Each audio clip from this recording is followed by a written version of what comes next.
ನಮ್ಮ ಭದ್ರಾವತಿಯ ಅರ್ಲೆಹಳ್ಳಿಯಲ್ಲಿ ನಡೆದಂತ ಘಟನೆ ಏನಂದ್ರೆ, ಇವತ್ತು ಗೌರ್ಮೆಂಟ್ ಸ್ಕೂಲ್ನಲ್ಲಿ ಪ್ರತಿ ವಾರ ಮಾತ್ರೆ ಕೊಡ್ತಾರಂತೆ ಮಕ್ಕಳಿಗೆ. ಆ ಮಾತ್ರೆ ಕುಡ್ದು ಆ ಸಣ್ಣ ಸಣ್ಣ ಪುಟ್ಟ ಮಕ್ಕಳಿಗೆ ಯಾವ ತರ ರಿಯಾಕ್ಷನ್ ಆಗಿದೆ ಅಂತ ಬನ್ನಿ ಆ ಮಕ್ಕಳಿಗೆ ಕೇಳೋಣ. ಯಾರು ಕೊಟ್ರು ನೀವು ಮಾತ್ರೆ? ಆಂಟಿ. ಯಾವ ಆಂಟಿ? ವನಿತಾ ಆಂಟಿ. ವನಿತಾ ಆಂಟಿ ಎಲ್ಲಿರೋ ಕೆಲಸ ಮಾಡೋರು? ಅಡ್ಗೆ ಆಂಟಿ. ಅಡಿಗೆ ಆಂಟಿ कैसे गोलियां दिए सो? खाने की गोलियां। खाने के बाद क्या हुआ? रत्ती खत्म है अच्छे में रत्ती पेट पकड़ लिया। ಎಷ್ಟೊತ್ತಿಗೆ ಕೊಟ್ರು ಮಾತ್ರೆ?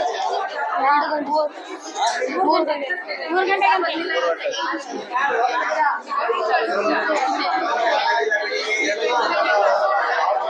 बच्चों को आयरन मात्रे दी इसके थे और रिएक्शन के जैसा हो गया। हरलेली स्कूल, हरलेली प्राइमरी स्कूल। कई को रहा सो? विटामिन की गोली देते वाली है, खराब हुई थी। हाँ। वो 25 का दिन सब 26 चल रहा है, 25 वाली दी। डेट एक्सपायर्ड होगा था तो भी तुम ना दे डाले। कहते थे दिए गोलियां? एक 150 एक दिए। गोली खाई जब से ऐसा रिएक्शन हो रहा पेट का ಏನಾಗ್ತೈತೆ?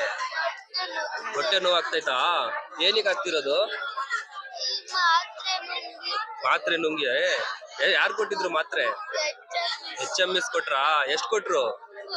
ಒಂದ್ ಮಾತ್ರೆ ಕೊಟ್ಟಿದ್ದಕ್ಕೆ ಈ ತರ ಆಗ್ತೈತಾ? ಹೊಟ್ಟೆ ನೋವು ಆಗ್ತೈತಾ? ಅದು ಮಧ್ಯಾಹ್ನ ಎಲ್ಲ ಊಟ ಕೊಟ್ಬಿಟ್ಟು ಮಕ್ಕಳಿಗೆ ಊಟ ಕೊಟ್ಟಾದ್ಮೇಲೆ ಬೆಲ್ಲ ಆಯ್ತು ಸರ್, ಬೆಲ್ಲ ಆದ್ಮೇಲೆ ಮಕ್ಕಳಿಗೆ ಮಾತ್ರೆ ಕೊಡ್ತೀವಿ ಮೇಡಮ್ ಅಂತ ಅಂದ್ರು. ನಾನ್ ಹಂಗಾಗಿ ನೆನ್ನೆ ಕೊಟ್ಟಿಲ್ಲ, ಸೋಮವಾರ ಕೊಡ ಅಂತದ್ದು. 1ರಿಂದ 5ನೇ ತರಗತಿಗೆ ಬ್ಲೂ ಕಲರ್ ಪಿಂಕ್ ಕಲರ್ ಮಾತ್ರೆ, 6-7ಕ್ಕೆ ಬ್ಲೂ ಕಲರ್ ಮಾತ್ರೆನ ಪ್ರತಿ ಸೋಮವಾರ ಕೊಡ್ತೀವಿ ಸರ್. ಆತರ ಇವತ್ತು ನೆನ್ನೆ ಕೊಟ್ಟಿಲ್ಲ ಮೇಡಮ್, ಇವತ್ತು ಕೊಡ್ತೀವಿ ಅಂದ್ರು. ಆಯ್ತು ಕೊಡಿ ಅಂತ ಅಂದ್ವಿ.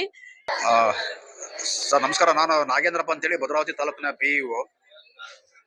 ಸರ್ಕಾರಿ ಹಿರಿಯ ಪ್ರಾಥಮಿಕ ಶಾಲೆ ಅರಳಿಹಳ್ಳಿನಲ್ಲಿ ಒಟ್ಟು 200 ಮಕ್ಕಳಿದ್ದಾರೆ. ಅದರಲ್ಲಿ ಇವತ್ತು 59 ಮಕ್ಕಳು.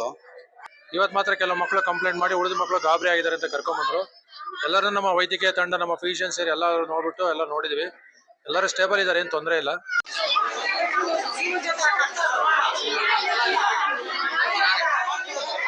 ಈ ವಿಡಿಯೋ ನೀವು ಫುಲ್ ನೋಡ್ಬೇಕಂದ್ರೆ ನಮ್ಮ ಯೂಟ್ಯೂಬ್ ಚಾನಲ್ ಅಲ್ಲಿ ಹೋಗಿ ನೋಡಿ. ಇದ್ರಿಂದ ಫುಲ್ ಡೀಟೇಲ್ಸ್ ನನ್ನ ಯೂಟ್ಯೂಬ್ ಚಾನಲ್ ಅಲ್ಲಿ ಗೊತ್ತಾಗುತ್ತೆ. ಪೂರ್ತಿ ವಿಡಿಯೋ ನಾನು ಯೂಟ್ಯೂಬ್ ಅಲ್ಲಿ ಅಪ್ಲೋಡ್ ಮಾಡಿದ್ದೀನಿ, ಪ್ರತಿಯೊಬ್ರು ನೋಡಿ.